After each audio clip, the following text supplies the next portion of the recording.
Razia protokol kesehatan di sejumlah wilayah di Sulawesi Selatan terus dilakukan. Pemerintah daerah hingga TNI Polri dikerahkan agar warga tetap patuh atas aturan hidup baru. Meski banyak yang membandel, namun upaya petugas tak putus asa, terus mengingatkan pada warga yang kian abai. Sesekali, tindakan tegas pun harus diambil. Meski kadang harus beradu argumen pada mereka yang melanggar. Sampai jam 12 malam itu. Sampai jam 12 malam. Ada penjual nasi goreng di Senggol dalam ada 5 orang tidak bisa keluar karena dihalangi dalam penjual pakaian.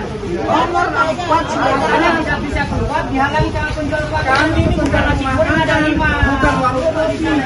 Kami UKM usaha kecil menengah.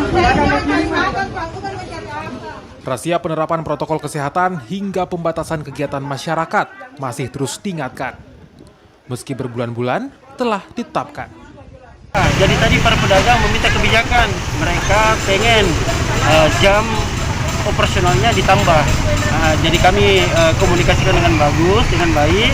Ada jalurnya untuk menyampaikan aspirasi dan kami harus tetap melaksanakan penegakan edaran dari Perwali.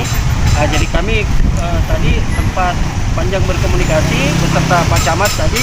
Alhamdulillah mereka mulai paham. Banyaknya warga yang melanggar tak lepas dari tingkat kesadaran mereka yang dinilai masih rendah. Petugas pun tak boleh bosan untuk terus memberikan pemahaman. Jangan kita membandingkan dengan negara-negara maju. Negara maju, sadar Pak. Jadi tanpa COVID, tanpa virus, mereka udah dijarkan dari TK. Ketika sakit, jangan keluar rumah.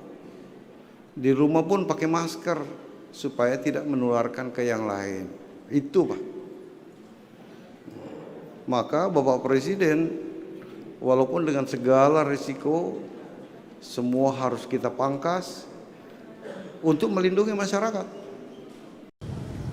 Perjuangan penerapan protokol kesehatan dan pembatasan kegiatan masyarakat tidak akan mudah.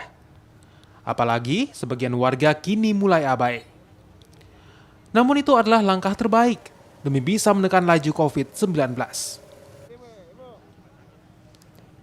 Tim Liputan Kompas TV, Makassar.